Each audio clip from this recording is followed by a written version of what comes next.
शिवराय, मी पांडुरंग कदम.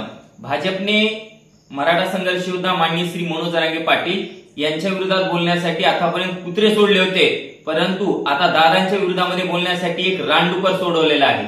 आणि ते रानडुकर म्हणजे मागच्या दाराने आलेले एक रानडुकर आहे आणि त्या रानडुकराचं नाव आहे अनिल बोंडे. अनिल बोंडे, तू दादाला काय बोलत आहेस? तुला थोडी अक्कल आहे का? आता अनिल बोंडे असं का बोलतोय ते सगळ्यात अगोदर सर्वप्रथम आपण बघूयात.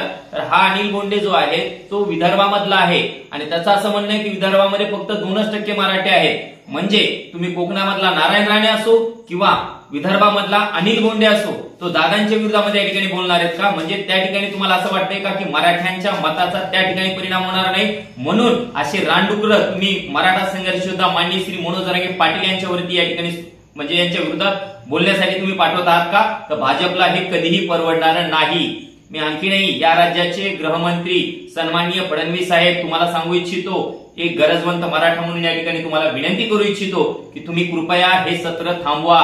दादांना बदनाम करण्यासाठी, दादांच्या विरोधात बोलण्यासाठी तुम्ही जे माणसं सोडवलेले आहेत हे माणसं तात्काळ थांबवा. याचे परिणाम या ठिकाणी तुम्हाला भोगावे लागतील. म्हणजे एकीकडून तुम्ही आमदार दादांच्या भेटीला पाठवता आणि दुसरीकडे असे अनिल बोंडे सारखे रानडुकर आमच्या मराठ्यांचं हृदय असणाऱ्या मराठा संघर्ष योद्धा माननीय श्री मनोज जरांगे पाटील यांच्या विरोधामध्ये जर तुम्ही बोलत असाल तर हे महाराष्ट्र कधीही खपून घेणार नाही. अनिल बोंडे, तू काय मतातून आलेला खासदार नाहीयेस, मागच्या दाराने आलेला खासदार आहेस आणि कदाचित तुला सुपारी दिलेली असेल, त्या सुपारीच्या जीवावरती या ठिकाणी तू दादांच्या विरोधामध्ये या ठिकाणी बोलत आहेस. आणि तू काय सांगायलास की दादा कोणत्या तरी 83 वर्षाच्या म्हाताऱ्याच्या सांगण्यावरून बोलतायत, तर दादा कोणाच्या सांगण्यावरून बोलत नाहीत, तर दादा या गरजवंत मराठ्यांचा आवाज ऐकतायत आणि त्या आवाजानुसार या ठिकाणी बोलतायत. कोणता म्हातारा बितारा आम्ही तीन कोणाला ओळखत नाही.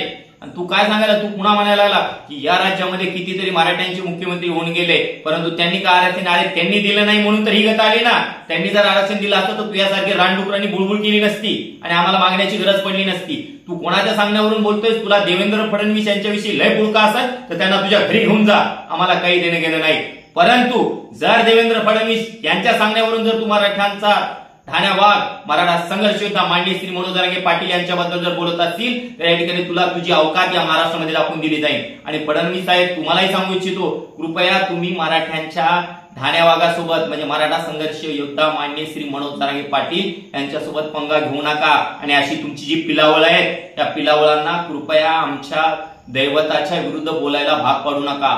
ही तुमच्या सांगण्यावरून ही सगळी काम करतायत का? काय गरज आहे? आम्ही दादा तुमच्या त्या अनिल बोंडेला काय बोलले होते का? परंतु तुम्ही ट्रायल करतायत, प्रयत्न करतायत की दादांच्या विरोधात बोललो तर कुणी बोलतोय का, याचा काही परिणाम होतोय किंवा नाही, या सगळ्या गोष्टींचा विचार या ठिकाणी तुम्ही करत आहात. म्हणून तुम्ही अनिल बोंडे सारखी रानडुकर दादांच्या विरोधामध्ये या ठिकाणी बोलण्यासाठी पाठवत आहात. त्यामुळे अनिल बोंडे, तुला एकदा सांगू इच्छितो, तू दादांच्या विरोधामध्ये आता बोललास, यापुढे बोलण्याचं काम करू नकोस. तुझी अवकात काय आहे ते आमच्या सगळ्यांना माहिती आहे. आणि परत खूप साऱ्या गोष्टी तुला आतापर्यंत बोलायचं, तू तेच म्हणा ना महाराष्ट्रामध्ये मुख्यमंत्री किती झाले आणि तू असं सांगायला की देवेंद्र फडणवीसने जे ईसीबीचं आरक्षण दिलंय ते दिले म्हणजे मराठ्यांवरती खूप मोठे उपकार केले. उपकार काही नाही, न टिकणारं आरक्षण आहे ते. आणि तू ते आरक्षण